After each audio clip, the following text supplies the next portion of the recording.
Pacifica, this is Democracy Now! The strength of popular and private support means that we continue. There is no danger that WikiLeaks will cease to exist as an organization. Rather, its natural and rightful growth has been compromised, and that is wrong and must change. WikiLeaks founder Julian Assange joins us today from political exile inside the Ecuadorian embassy in London as accused Army whistleblower Bradley Manning prepares to testify for the first time today. Assange is out with a new book, Cypherpunks, Freedom and the Future of the Internet. Then we turn to the Congo. The most important thing for us is peace. We want to go back to our homes because we grow our own food and do not depend on anyone. The food is too little here, and we are meant to share it for 3 days. As the M23 rebels begin to withdraw from towns captured in mineral-rich East Congo, we speak with longtime journalist James North. And 3 weeks after voters in Colorado and Washington passed historic measures legalizing marijuana, some law enforcement personnel are openly praising the new laws. Getting marijuana out of the law enforcement realm only helps us do a better job on the things that the public really needs to be protected on. We'll speak with Martin Lee, author of Smoke Signals, A Social History of Marijuana. All that and more coming up.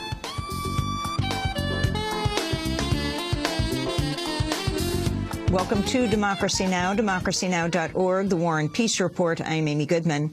Clashes between police and protesters in the Egyptian capital of Cairo have forced the closure of the U.S. Embassy amidst ongoing upheaval against President Mohamed Morsi's decree granting himself wide-ranging powers.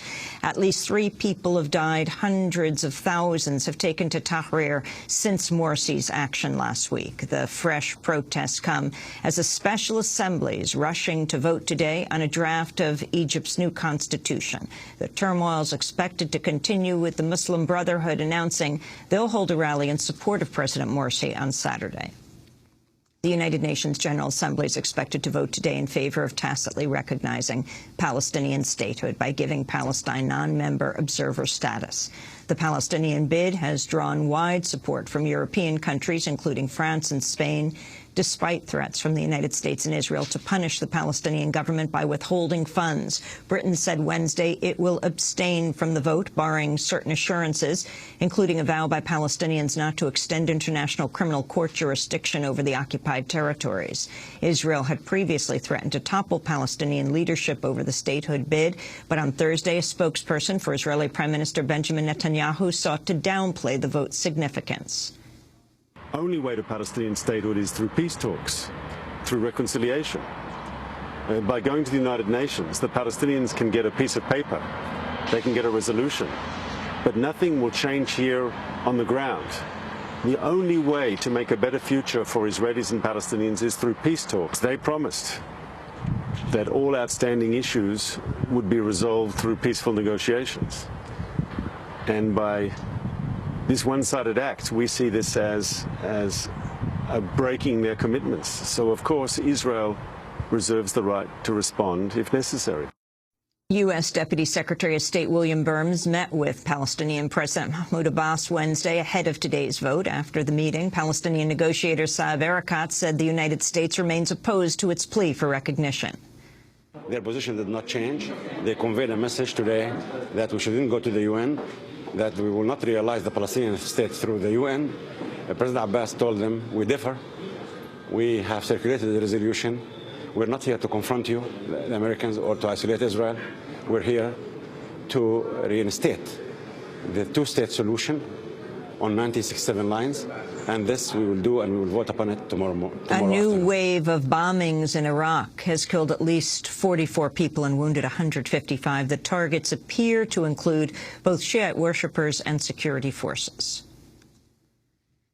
M23 rebels in the Democratic Republic of Congo say they've begun retreating from areas recently seized from government control after reaching a deal for withdrawal earlier this week. The rebels have promised to leave the key eastern city of Goma after first surrendering other areas.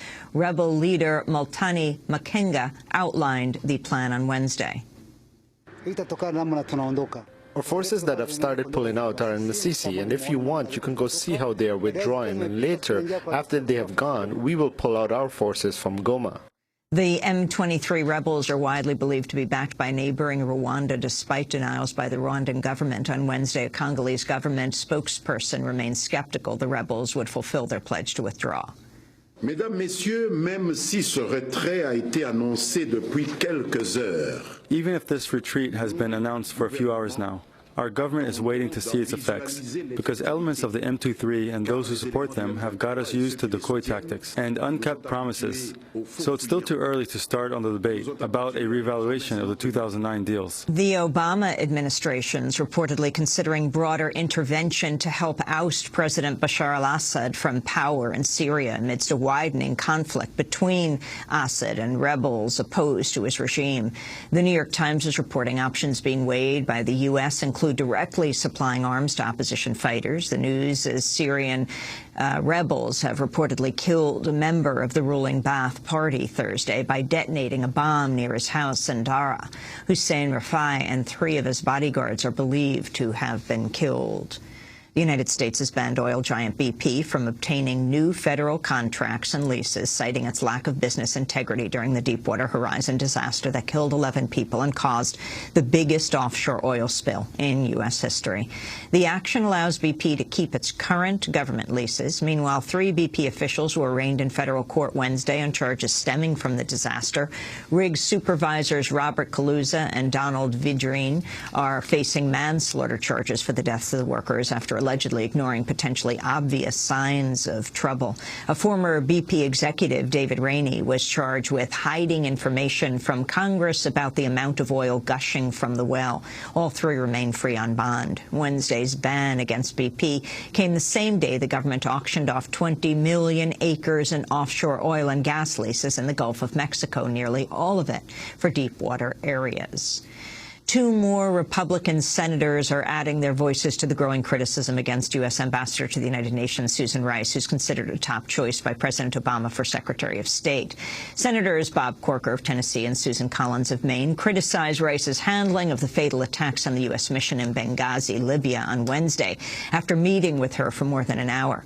Senator Collins also indicated she would prefer Massachusetts Senator John Kerry as a candidate for Secretary of State.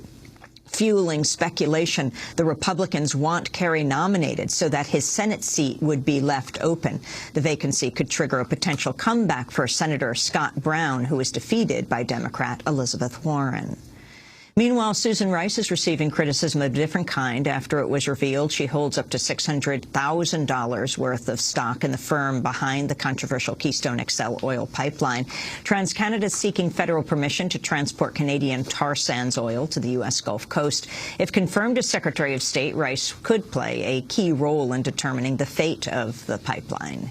The psychiatrist who treated Bradley Manning while he was imprisoned at the Quantico Marine Brig said Wednesday commanders there consistently ignored his medical advice and continued to impose harsh restrictions on the accused whistleblower, even though Manning posed no risk of suicide. Captain William Hochter spoke as part of an ongoing pretrial hearing on the treatment of Manning, who's accused of giving a trove of documents to WikiLeaks. Manning's psychiatrist said he'd treated prisoners at Guantanamo, but had never encountered military officials so unwilling to heed his medical advice. He testified, quote, "I had been a senior medical officer for 24 years at the time, and I'd never experienced anything like this. It was clear to me they'd made up their mind on a certain cause of action, and my recommendations had no impact," he said. Bradley Manning's lawyers argue the charges against him should be thrown out because of his pre-trial treatment, which included being held in solitary confinement and periodically forced to strip naked. We'll have more on WikiLeaks and be joined by the site's founder, Julian Assange, after headlines. Musician Stevie Wonder is reportedly poised to cancel his appearance at a concert to raise money for the Israeli Defense Forces following mounting pressure from an online campaign. The Jewish Telegraphic Agency says Wonder plans to take action after thousands of people signed a petition urging him not to support the Israeli military because of its treatment of Palestinians. According to the news agency, Stevie Wonder's representatives plan to say the performance would be out of step with his role as a UN messenger for peace. A new government report has found all 166 prisoners currently jailed in the U.S. prison at Guantanamo could be relocated to prisons inside the United States without posing a safety threat. The study from the Government Accountability Office noted the U.S. already holds hundreds of prisoners convicted of terrorism inside its borders. Senate Intelligence Committee Chair Dianne Feinstein said, quote, "This report demonstrates if the political will exists, we could finally close Guantanamo without imperiling our national security." Treasury Secretary Timothy Geithner is meeting for talks with congressional leaders today over a possible deal to avert the so-called fiscal cliff. The White House has signaled it may be willing to accept cuts to Medicare and other social programs as part of an agreement with Republicans to avoid the looming tax cuts and spending increases set to kick in at the end of the year. On Wednesday, Obama appeared optimistic about a potential deal. Our ultimate goal is an agreement that gets our long-term deficit under control in a way that is fair and balanced. I believe that both parties can agree on a framework that does that in the coming weeks. In fact, my hope is to get this done before Christmas. President Obama is touting a plan that includes taxes on the wealthiest Americans, but Republican House Speaker John Boehner's continued to reject tax hikes for the wealthy. You're not going to grow the economy if you raise tax rates on the top two rates. It'll hurt small businesses. It'll hurt our economy. It's why this is not the right approach. We're willing to put revenue on the table as long as we're not raising rates. In Spain, a third person facing eviction from a foreclosed home has killed himself. The 59-year-old man reportedly committed suicide on the same day an eviction order against him was due to be served. His death follows two previous eviction-related suicides that sparked mass protests over Spain's tough mortgage laws. Earlier this month, the Spanish government ordered a 2-year suspension on evictions, but only for homeowners who meet certain conditions. The first-ever national survey of domestic workers in the United States has revealed substandard working conditions faced by a largely female workforce that goes almost entirely unprotected by labor laws. According to a survey of more than 2,000 nannies, caregivers, and house cleaners, nearly a quarter of U.S. domestic workers are paid less than the state minimum wage. The survey found particularly dire rates for live-in workers who make a median hourly wage of $6.15 an hour. Domestic workers receive almost no benefits, with only 4% getting employer-provided insurance. Many also reported being forced to silently endure verbal and even physical abuse out of fear of being fired or reported to immigration authorities if they complain. A strike by clerical workers at the Port of Los Angeles spread to several terminals Wednesday, disrupting operations at one of the nation's biggest ports. Workers are striking against international corporations they say are outsourcing good-paying jobs. Meanwhile, in New York City, fast food workers from McDonald's, Taco Bell, and other companies are planning to strike today as part of a campaign seeking union recognition and a $15 an hour wage. New Jersey Governor Chris Christie says it'll take $37 billion for New Jersey to recover after it was devastated by Superstorm Sandy nearly a month ago. Christie said Wednesday he plans to seek federal aid to cover the bulk of the cost. Earlier this week, New York Governor Andrew Cuomo requested $42 billion in federal aid. Meanwhile, residents of Brooklyn's largest public housing complex are criticizing the city's response to the disaster. Public tenants in Red Hook went for weeks without basic services like power and heat, but are still being asked to pay rent on time before receiving a credit in January. Earlier this week, residents protested in front of the New York City Housing Authority, or NYCHA, to issue a series of demands.